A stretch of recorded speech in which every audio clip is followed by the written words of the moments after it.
होतं आणखी अशा एक वेगळ्या प्रश्नाने सुरुवात करतो. संजय राऊत बोलू देतात. संजय राऊत कुठे जात नाही. राज्यात चर्चा कशाची सुरू आहे? दोघं भेटले का नाही? बोलू देत ना त्यावर. एका हॉटेलमध्ये असं ना त्यामध्ये रेडी होऊ द्या त्यांना. हो द्या थांबा एक मिनिट. आपले पालक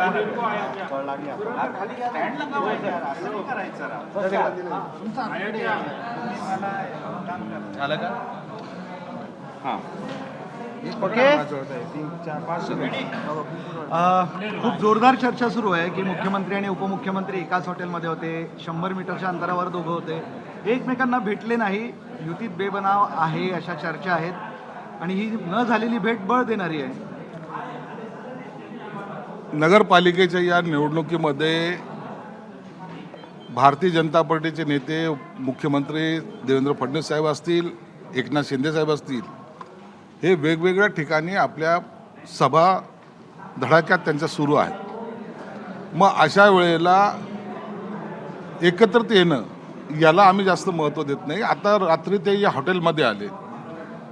8-8 सभा 10-10 सभा हे नेते लोक घेतात आणि आल्याबरोबर थोडासा रेस्ट पाहिजे आणि आपण सकाळी भेटूया अशा भावनेतून फक्त त्यांची भेट झालेली नाही. परंतु आले मग रात्री एकमेकाला उठवलं का नाही, त्यांच्या हातात हात का नाही घेतला, हे प्रश्न आमच्यासमोर गौण आहे. देवेंद्र फडणवीस साहेब असेल, एकनाथ शिंदे साहेब असेल, अजितदादा असतील, यांचे संबंध अत्यंत चांगले आहेत. परंतु कोणीतरी त्याच्यात आणखीन काहीतरी यांच्यात बिनसलं की काय, या पद्धतीचे जे काही बातम्या पेरायचा प्रयत्न करतात त्याच्यामध्ये कोणतेही तथ्य नाही. अमित शहा हेच शिंदे सेनेचा कोथळा काढणार असं संजय राऊत म्हणाले. बऱ्याच दिवसांनी आज आले ते आणि बोलले. संजय राऊतनी आजारपणातून उठल्यानंतर कमीत कमी शुभ बोलायचं पाहिजे होतं. परंतु त्यांनी नेहमीप्रमाणेच अमित शहा कोथळा काढणार वगैरे वगैरे जे काही स्टेटमेंट केलेलं आहे त्याला काही अर्थ नाही आहे. अमित शहा साहेबांचे आणि मोदी साहेबांचे, एकनाथ शिंदेचे साहेबांचे संबंध कसे आहेत ते अख्खा महाराष्ट्र जाणतोय. युतीमध्ये असताना आम्ही एकमेकाला सहकार्य करण्याच्या भूमिकेत असतो आणि म्हणून कोणी कोणाचा कोथळा काढत नाही, तर आम्ही बरोबर काम करतोय. आणि एवढं एकनाथ शिंदे साहेब आहेत ते संयमानं सर्व गोष्टी घेतात, ऐकतात आणि त्या पद्धतीने कारवाई सुद्धा करतात. नगरपालिकेच्या निवडणुकीत महायुतीमध्ये जी कटुता आहे ती महानगरपालिकेच्या निवडणुकीत दिसू नये म्हणून दिल्लीत महायुतीच्या नेत्यांची वरिष्ठ पातळीवर बैठक होणार असल्याचं कळतंय. म्हणजे काय नेते? नगरपालिकेच्या निवडणुकीच्या पूर्वीच देवेंद्र फडणवीस साहेबांनी, एकनाथ शिंदे साहेबांनी हे स्पष्टपणे सांगितलं होतं की हे स्थानिक पातळीच्या निवडणूक आहेत. म्हणून त्या ठिकाणी निवडणूक लढवताना तेथील जो काही पदाधिकारी असेल, आमदार असेल, जिल्हा प्रमुख असेल, तालुका प्रमुख असेल, यांनी त्या पातळीवर निर्णय घ्यायचा आहे. जर युती झाली तर स्वतंत्र लढा, परंतु एकमेकावर खालच्या पातळीवर कोणीही टीका करायची नाही असे संकेत दिलेले आहेत.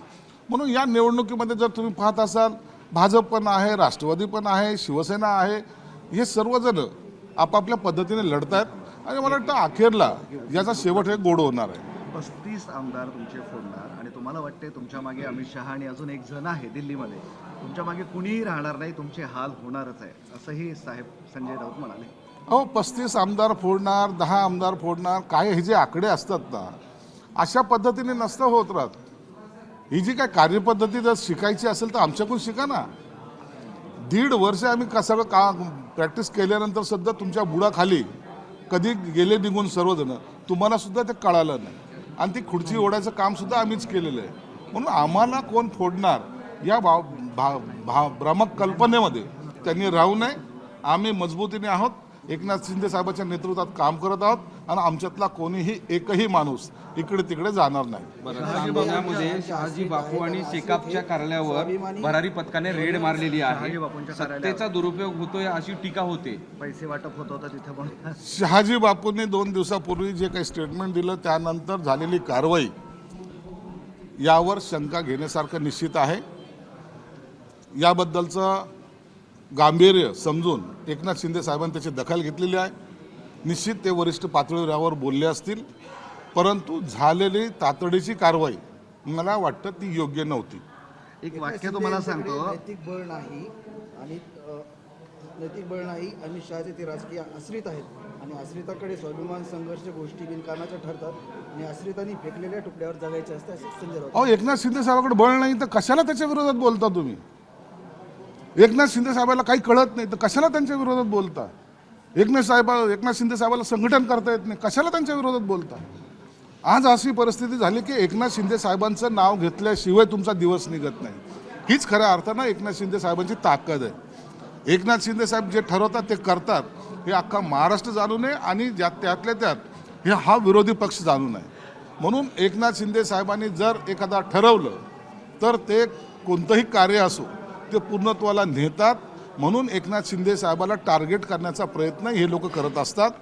परंतु जितकं टार्गेट कराल तितकं एकनाथ शिंदे साहेब आणखीन उंचीवर जातील.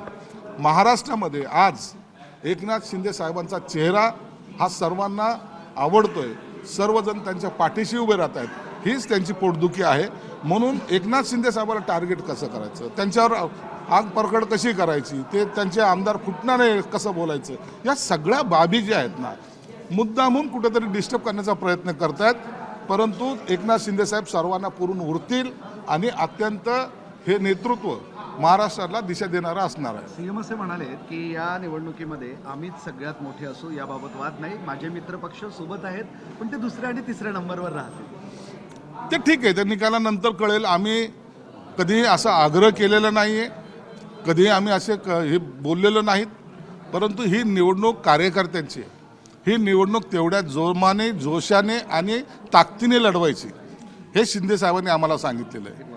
तुम्ही पाहत असाल की नगरपालिकेच्या निवडणुकीमध्ये, जिल्हा परिषदच्या निवडणुकीमध्ये हे जे काही वरिष्ठ नेते असतात ना हे कधी फटकतही नव्हते.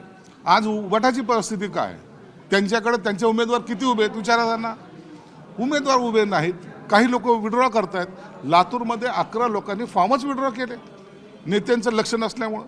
आणि म्हणून हे निवडणूक जेव्हा कार्यकर्ता तुमच्यासाठी लढतो, आमदारकी खासदारकीला, त्यांना सुद्धा पाठबळ देणं हे कर्तव्य समजून एकनाथ शिंदे साहेब असेल, आमचा सर्व टीम असेल, ही महाराष्ट्रभर फिरते. भाजपने एक सर्व्हे केला आहे ज्यामध्ये 175 नगराध्यक्ष भाजपचे निवडून येणार असा दावा केला आहे. प्रत्येक पक्ष सर्वे करतोय, आम्ही सर्वे केलेला आहे, त्यांनी सर्वे केलेला आहे.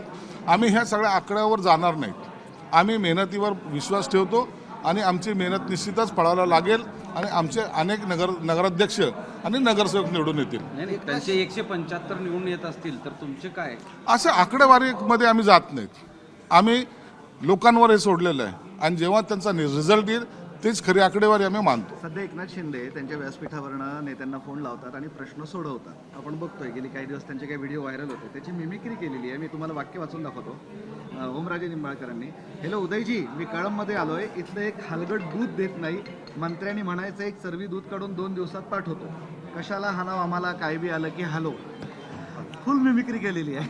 मिमिक्री करतील ना, कारण की त्यांचा कंट्रोल आज सर्व मंत्र्यावर आहे एकनाथ शिंदे साहेबाचा. त्यांनी जे काही आदेश दिला ते पाळायचं काम आम्ही सर्वजण करतोय. आणि हे जे काही मिमिक्री करणारे लोक आहेत ना, यांचा फोन यांचा नेते घेतात का हे विचारा ना. यांना मातोश्रीच्या गेटमध्ये येऊ देतात का हे विचारा ना. संघटना अशी चालत नसते. संघटना चालवण्यासाठी तेवढा एकमेकाशी संबंध घट्ट असावा लागतो. म्हणून शिंदे साहेबाचा आदेश आम्हाला सर्व मान्य असतो. आणि लोकांना जर ते सर्वाधिक सांगत असतील तर ती मोठी जबाबदारी त्या संबंधित मंत्र्यावर पण येते आणि शिंदे साहेबावर पण येते. निवडणूक 2 महिने, 1 महिन्याभराच्या 2 दिवसाच्या आहेत. परंतु निवडणूक झाल्यानंतर त्या कामाची जर तुम्हाला अंमलबजावणी करता आली नाही तर पुढे निवडणुका येतीलच ना. जिल्हा परिषद आहेत, महानगरपालिका आहेत. परिणाम काय होईल? जर शिंदे साहेबाचा शब्द खाली पडला तर लोक म्हणतील की यांनी आम्हाला उल्लू बनवलं. परंतु शिंदे साहेब आहेत, एकदा शब्द दिला ते काम झालंच समजा. असा महाराष्ट्रामध्ये त्यांच्याबद्दलचा असलेला आदर आणि विश्वास आहे. मतदानाच्या तोंडावर निवडणूक आयोगाने काही निवडणुका रद्द केल्या अचानकपणे. काय म्हणजे ना चाललंय बिनसलंय कळायला मार्ग. नेमकं काही जे काही लोक कोर्टात गेले होते, काही लोक निवडणूक आयोगाकडे गेले होते. परंतु आम्हाला सुद्धा हा जो निर्णय आहे आम्हाला सुद्धा हा धक्कादायक वाटतोय. आज प्रचाराचा शेवटचा दिवस होता. आज प्रचार संपेल आणि उद्या मतदान होईल याच कल्पनेमध्ये आम्ही होतो. परंतु निवडणूक आयोगाने हा निर्णय कसा घेतला, काय घेतला यावर भाष्य आताच्या घडीला करणं उचित नाही. मुख्यमंत्र्यांचं असं विधान होतं की निवडणूक आयोग नक्की कुठला कायदा मांडतो काय कळायला मार्ग नाही. असं जर झालं कोणी कोर्टात गेलं तर हाच पायंडा पडेल भविष्यात. मग तेच तर सांगतोय ना, आम्ही तर ह्याच भ्रमात होतो ना की आज निवडणुकीचा प्रचाराचा शेवटचा दिवस आहे आणि उद्या मतदानाला जायचं. अचानक काल ह्या बातम्या जेव्हा आल्या त्या टायमाला कळलं का अनेक ठिकाणच्या निवडणुका पुढे ढकललेल्या आहेत. निवडणूक आयोगाने हा निर्णय कशाच्या आधारे घेतला हे सुद्धा एकदा पाहावं लागेल. एक शेवटचा, पैसे वाटून निवडणूक जिंकता येते पण त्यातून देश घडत नाही, अर्थतज्ज्ञ सुब्बाराव यांनी राज्यकर्त्यांना सुनावलेलं आहे. निश्चित आहे, पैसे वाटून कोणतीही निवडणूक जर जिंकायची ठरली असती तर टाटा बिर्ला देशाचे पंतप्रधान झाले असते. अशा निवडणुका जनतेच्या मतावर निवडणुका लढवल्या जातात आणि जिंकल्या जातात. म्हणून आम्ही कार्यकर्ता कसा मजबूत राहील, कसा निवडणूक लढेल याकडे आमचं लक्ष असतं. एकनाथ शिंदे यांच्याकडे कोट्यावधी रुपये आहेत आणि ते कुठूनही जिंकू शकतात. अगदी जर्मनीत सुद्धा असं संजय राऊत. एकनाथ शिंदेकडे काय काय आहे हे तपासायला संजय राऊत थोडीशी तब्येत आणखीन चांगली करा. इतक्या लवकर इमोशनल किंवा भावनिक होऊ नका. एकनाथ शिंदेचे सगळं जे काय तुम्हाला पाहायचं असेल चांगले व्हा, निश्चित त्यांच्याकडे या आणि त्यांची असलेली संपत्ती एकदा पाहून घ्या. परंतु अशा पद्धतीचे तुम्ही बालिश आरोप या घडीला करू नये अशी तुम्हाला विनंती. एबीपी माझा, उघडा डोळे बघा नीट.